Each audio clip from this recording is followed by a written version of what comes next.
All right, for the narwhal, I'm going to be starting with pencil just so I can make sure I get the placement of his body right. Notice where I have it on my paper compared to the sides and whatnot, but I want it to look like he's swimming through the ice caps or the ice. And you can see I forgot to color this little guy. But I put a little hole in the ice. Somebody was ice fishing and then trees in the distance. So using a pencil, we will start by drawing our narwhal's head, body, you know, that shape. And I'm going to start very lightly. Well, I'll push hard enough so you guys can see. But I'm going to put him right about here.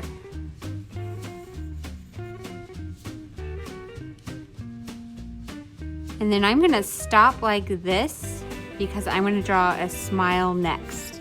Let me look back at this.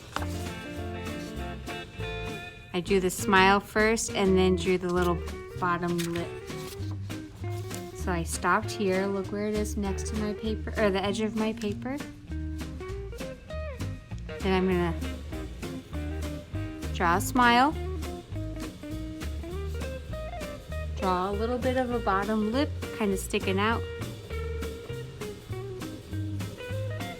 Here's his like chin. Do narwhals have chins? And there we go. Please don't be afraid to rewind the video or go back and watch that step as many times as you need to until you get it right. Because you know I'd be standing next to you helping you if I could. All right. So I just extended that a little bit. Now I'm going to draw his eyes back here by the corner of the mouth. Looks like a beluga whale. And then his narwhal horn thing. Forgive me, I don't really know what that's called, so I'm calling it a horn or a tusk maybe. So from here, it's gonna come straight out, pretty long, and it tapers off like that. Tapers off. Taper means to get smaller at the end. And then I'm just gonna draw like a where it's coming from. All right. So I'm gonna add a detail in his eye. So I'm just adding this part right here because that's what I will fill in. From here, I'm gonna add a water line right here at his body. Like this. Awesome. So we have our narwhal in place. Now we're gonna add the ice. So I'm gonna put ice down here and ice behind him. So when you draw your ice, it's like iceberg, you're gonna draw kind of a misshapen line. So you don't want it to be perfectly straight across because we're gonna try to make it look three-dimensional by adding the thickness of the ice. So this one comes kind of out and then comes in a little bit and then goes off the bottom of the page. So let's look at that. So we're gonna come from the side, stick out, come in, and then go off the bottom of the page.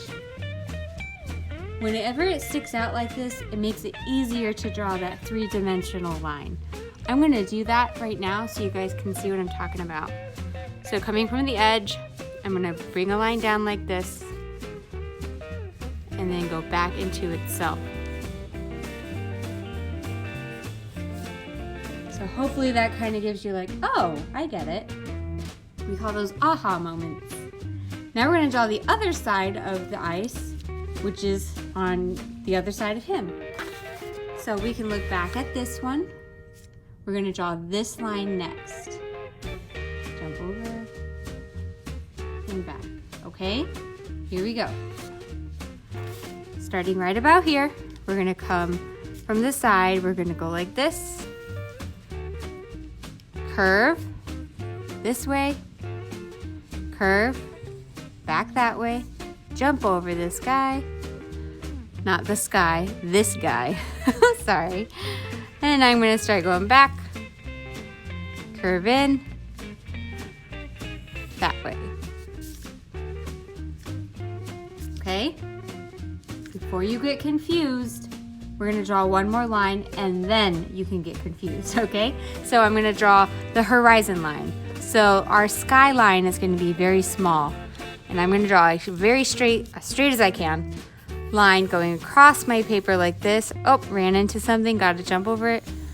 There. So now this tells me sky, iceberg, water, iceberg, or ice land, whatever. So let's add the thickness to that ice cap now. See here how I drew the second line? And when I got to this part, I stopped. Let me show you.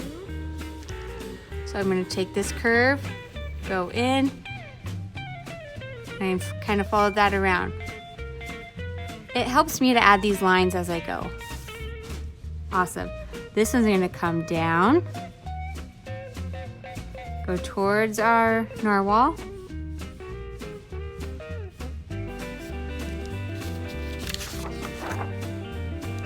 Jump over the other side. And this will come down right here.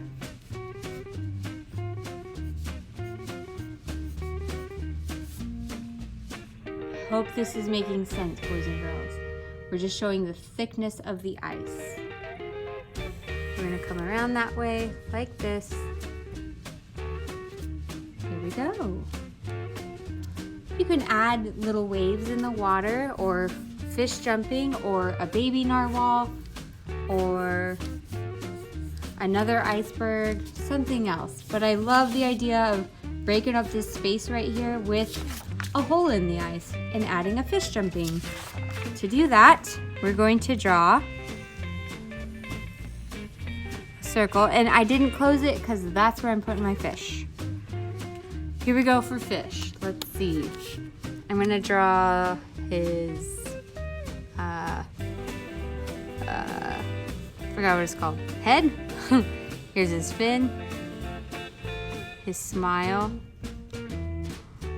It's like a goldfish. The snack that smiles back. There.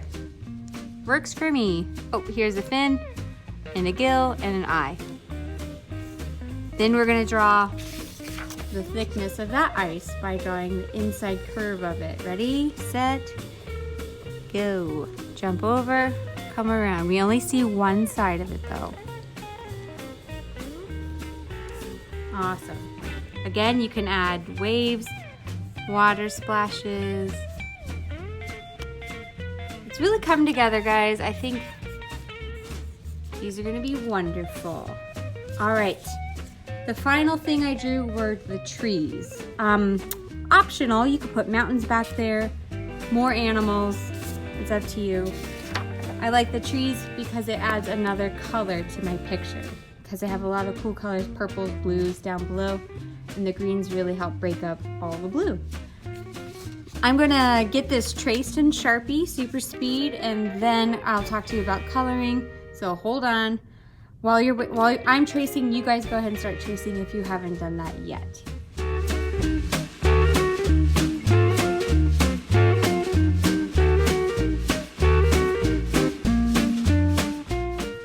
And we're back. So now when we start coloring our narwhal, to make it look so, what's the word? It has a lot more value than just plain old coloring it normally. I pressed very hard in some like corner spots, like where the ice curves like this. I pushed really hard with my crayon to make sure it looks deeper or kind of darker. And then around in the middle, I colored it a lot lighter, used less pressure, so that way it changes the value of the color. Because when you have value in your artwork, it makes it a lot more interesting to look at.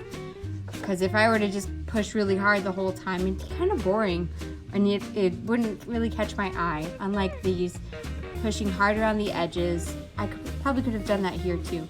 But see, with my narwhal, I used purple and blue, two plain colors, and then I just pushed a little bit harder up at the top of his head, and then went lighter here, and then just stayed pretty light on his chin.